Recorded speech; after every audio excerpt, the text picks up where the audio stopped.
Mark my words, the BJP is going to be taken down by the Congress party.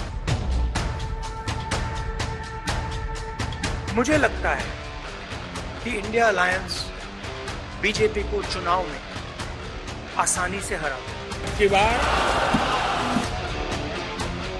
अगर हम एक साथ मिलके चुनाव लड़ेंगे तो बीजेपी चुनाव जीत ही नहीं सकती।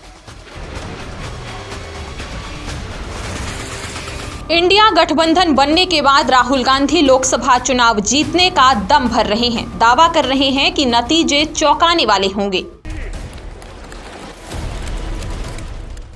The Congress party will do very well in the next election. I think it'll surprise people. Rahul Gandhi के इस दावे की कसौटी पर कसना भले ही अभी बाकी हो, लेकिन इंडिया गठबंधन ने उन्हें जरूर चौंका दिया है। जिस इंडिया गठबंधन की दम से मोदी सरकार को ललकार रहे थे, उसके बिखरने में और राहुल की सियासी यात्रा पथरीली जरूर कर दिया है। अब सवाल यह है कि चुनाव में कांग्रेस को 40 सीट जीतने का चैलेंज है।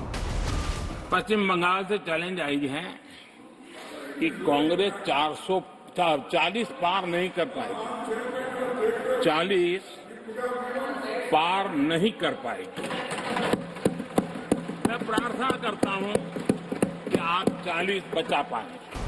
कांग्रेस पर इस तंज का मौका इंडिया गठबंधन की बड़ी पार्टनर ममता बनर्जी ने प्रधानमंत्री को दिया। पश्चिम बंगाल में कांग्रेस को आंखें दिखा रही हैं। রিজিওনাল পার্টিকে ঐক্যবদ্ধ করে এক জায়গায় দাঁড়াতে কংগ্রেস তুমি তো একা পারবে না, তুমি 40টা সিট পাবে কিনা আমরা জানি না। সারা ভারত 300টা সিট লড়ে, আজ তোমাদের এত অহংকার। ममता के इन तेवरों ने कांग्रेस को हिलाकर रख दिया, जिसका असर तमाम मीडिया ग्रुप्स सर्वे में साफ देखा जा सकता है, जो बीजेपी की हैट्रिक लगने की ओर इशारा करता है। ऐसे में इंडिया गठबंधन की सरकार बनने पर राहुल गांधी के इस वादे का क्या होगा? आजकल 50% से ज्यादा रिजर्वेशन नहीं मिल सकती। ये जो 50% का लिमिट है, इसको कांग्रेस पार्टी की सरकार, इंडिया की सरकार उठा के फेंक देगी। जो दलित हैं, आदिवासी भाई हैं, उनके रिजर्वेशन में कोई कमी नहीं आएगी।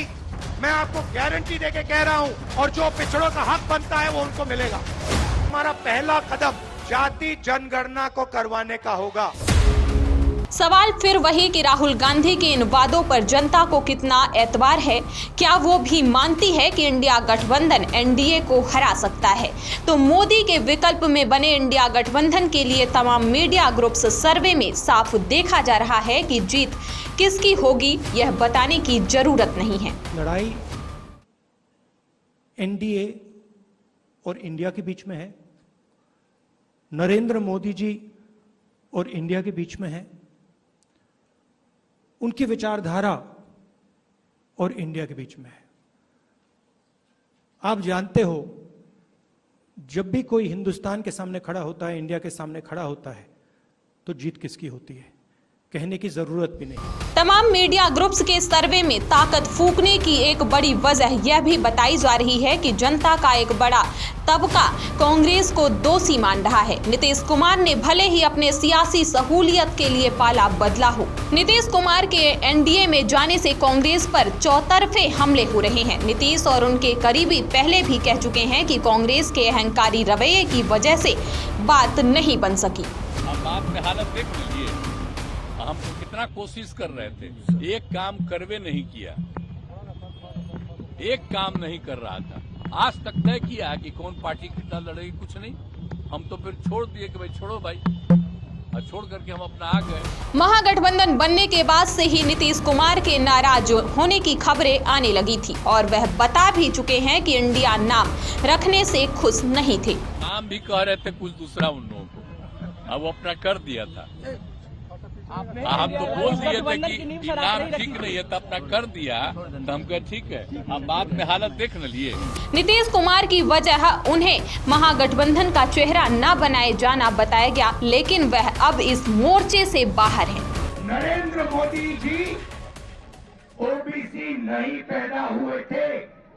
नरेंद्र मोदी जी टेलीकास्ट के गुजरात में व्यक्ति पैदा हुए थे। उनको, उनकी कम्युनिटी को बीजेपी ने